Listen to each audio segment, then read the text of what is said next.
নমস্কাৰ মই বিংকু মোৰ চেনেল আপোনালোক সকলোকে স্বাগতম জনালো আশা কৰোঁ মোৰ সকলো ফ্ৰেণ্ড ভালে আছে ময়ো ভালে আছোঁ এতিয়া ৰাতিপুৱা মই ভাবিছোঁ ব্ৰেকফাষ্টটো কি বনাওঁ সেইটো মই আপোনালোকৰ লগত শ্বেয়াৰ কৰোঁ মোৰ হাতত মানে ভতুৱা শাক বহুতখিনি আছে সেইবাবে ভাবিছোঁ ভতুৱা শাকৰে আজি পৰঠা বনাওঁ ঠাণ্ডা দিনকেইটা পৰঠা মানে সবৰে ঘৰতে চলে কিন্তু বেলেগ বেলেগ হ'লে মানে বেলেগ বেলেগ আইটেমৰ পৰঠা হ'লে খাই কিন্তু খুব ভাল লাগে বলক মই মোৰ ভিডিঅ'টো আৰম্ভ কৰিছোঁ আৰু আপোনালোকে যদি ভিডিঅ'বোৰ বা ৰেচিপিবোৰ যদি চাই ভাল পায় তেনেহ'লে ফ্ৰেণ্ড আৰু ফেমিলিৰ লগতো শ্বেয়াৰ কৰি দিওঁ বলক আৰম্ভ কৰি দিওঁ আজি ভতুৱাৰ পৰঠা ইয়াত লৈছোঁ মই ভতুৱা শাকখিনি কিন্তু মই ভালদৰে ধুই লৈছোঁ আৰু ভতুৱা শাকতে চবতছে কিন্তু বালি বেছি থাকে মই নিমখ পানীৰে অলপ ধুই লৈছোঁ ভতুৱা শাকখিনি একেবাৰে মিহি মিহিকৈ কাটি ল'ম আৰু ভতুৱা শাক কিন্তু বইল কৰিও ভতুৱা শাকৰ পৰঠা বনাব পাৰি কিন্তু এনেকুৱাকৈ কাটিলে আৰু সহজ যোনে তোনে বনাব পাৰে সেইবাবে মই আজি সহজ মানে হিচাপতেই বনাম এয়া মই এনেকুৱাকৈ সৰুকৈ কাটি লৈছোঁ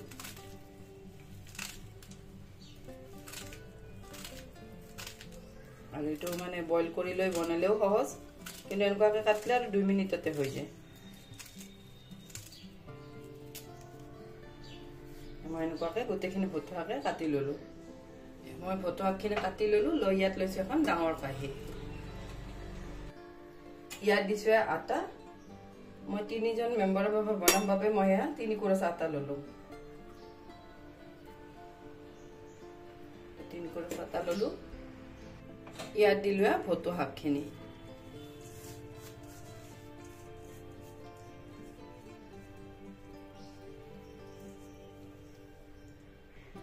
ইয়াতে দিছোঁ সোৱাদ অনুসৰি নিমখ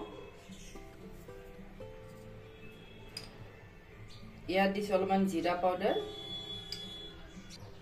অলপ দিছোঁ লাল পাউডাৰ মানে ৰঙা জলকীয়া পাউডাৰ ইয়াতে দিছোঁ অলপমান জিৰা ইয়াতে অলপ দিছোঁ হিং ইয়াত লৈছোঁ এটুকুৰা আদাখিনি মই ৰুকি দিম থেতিলাই দিব পাৰি কিন্তু মই ৰুকিয়ে দিছোঁ ৰুকি দিলে পুতুককৈ হৈ যায়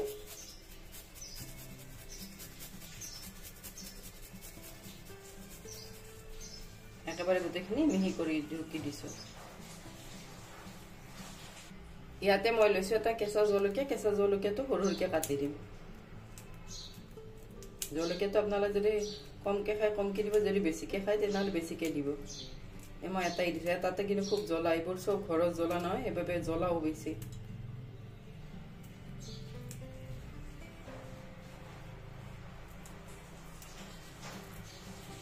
মই গোটেইখিনি এনেকুৱাকৈ কাটি লৈছোঁ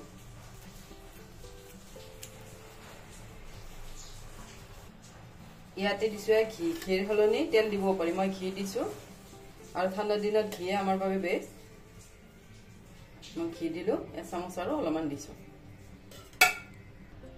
দি গোটেইখিনি ভালদৰে মিক্স কৰি লওঁ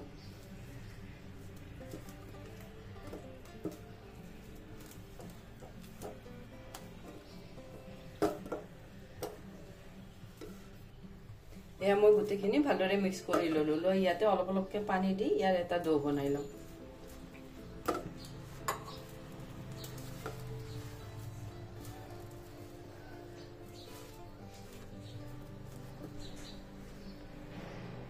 এয়া মই ডোটো বনাই ল'লোঁ বনাই 5 মিনিটমান এনেকুৱাকৈ থৈ দিম যাতে ডোটো মানে আটাখিনি ফুলে আৰু শাকখিনিও অলপ চফ্ট হয় আৰু যিকোনো বস্তু বনোৱাৰ আগতে অলপ যদি আমি সানি চানি থৈ দিওঁ তেতিয়া কিন্তু চফ্টো হয় আৰু বস্তুবোৰ ভাল হয় এয়া মই এনেকুৱাকৈ থৈ দিম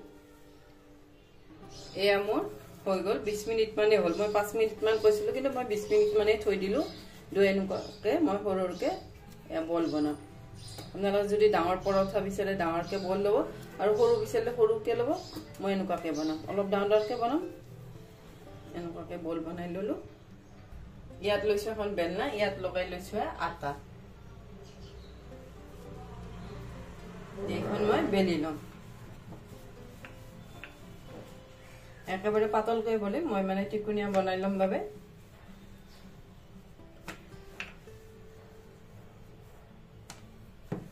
এনেকুৱাকৈ এখন ডাঙৰ বনাই ল'লোঁ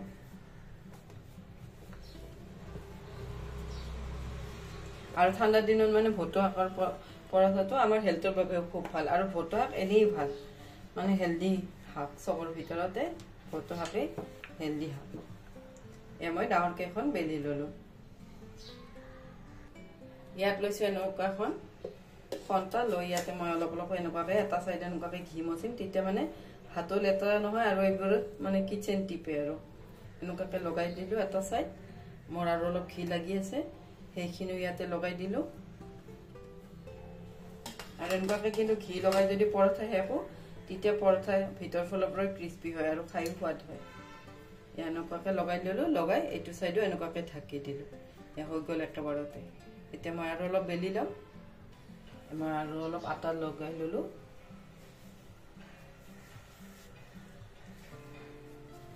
লগাই এনেকুৱাকৈ বেলি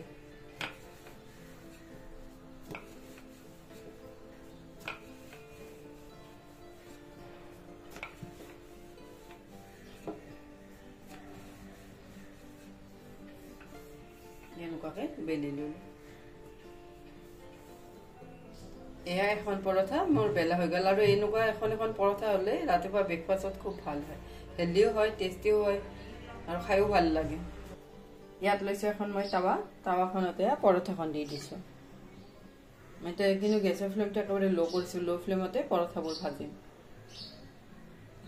এয়া মোৰ এটা চাইড হৈ গ'ল, আনটো চাইডো এনেকুৱাকৈ উল্টিয়াই দিছোঁ। পৰঠাবোৰ কিন্তু মানে ল' ফ্লেমত দি দুটা চাইডে হ'ব দিব লাগে, তাৰপিছতে কিন্তু ঘি বা তেল মচলে বেছি ভাল হয়। এয়া মই এটা চাইড আকৌ হ'ব দিছোঁ।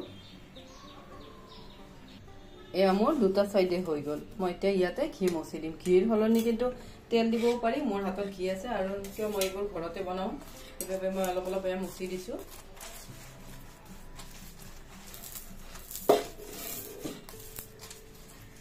গোটেইখন পৰঠাই মচি দিলোঁ। এটা চাইডত দিলোঁ আৰু এটা চাইডো এনেকুৱাকৈ মচিম।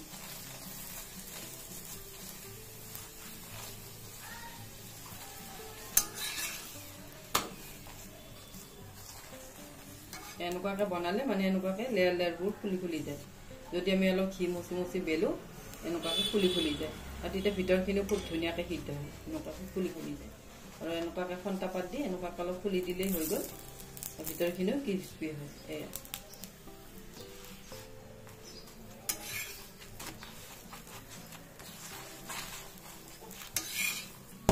এয়া মোৰ এখন পৰঠা ৰেডি হৈ গ'ল। বাকীবোৰো এনেকুৱাকৈ ভাজিম। এয়া মোৰ এখন পৰঠা ৰেডি। মই প্লেটত দি ল'লোঁ আৰু এখন এনেকুৱাকৈ ভাজিম।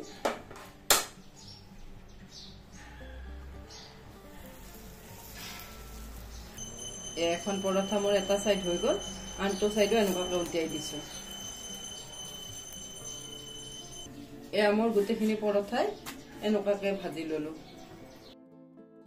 এয়া হ'ল ভুট্টা শাকৰ পৰঠা, এয়া হ'ল ধনিয়া পাতৰ চাটনি, এয়া হ'ল দৈ। এয়া ৰাতিপুৱাৰ ব্ৰেকফাষ্ট। এনেকুৱা যদি ব্ৰেকফাষ্ট হয় ৰাতিপুৱা মানে হেভি হৈ যায়। ভুট্টা শাকটো এনেই হেভি আৰু হেল্থৰ বাবেও কিন্তু ভুট্টা শাকটো খুব ভাল। আৰু এনেকুৱা ব্ৰেকফাষ্ট হ'লে মানে দিনটো মানে বেছি ভোক নালাগে আৰু যোনে তোনে এইবোৰ ৰেচিপি বনাব পাৰে। আৰু আজিৰ ৰেচিপিটো কেনেকুৱা পালে জনাব। আজিৰ বাবে আহোঁ, থেংক ইউ, বাই।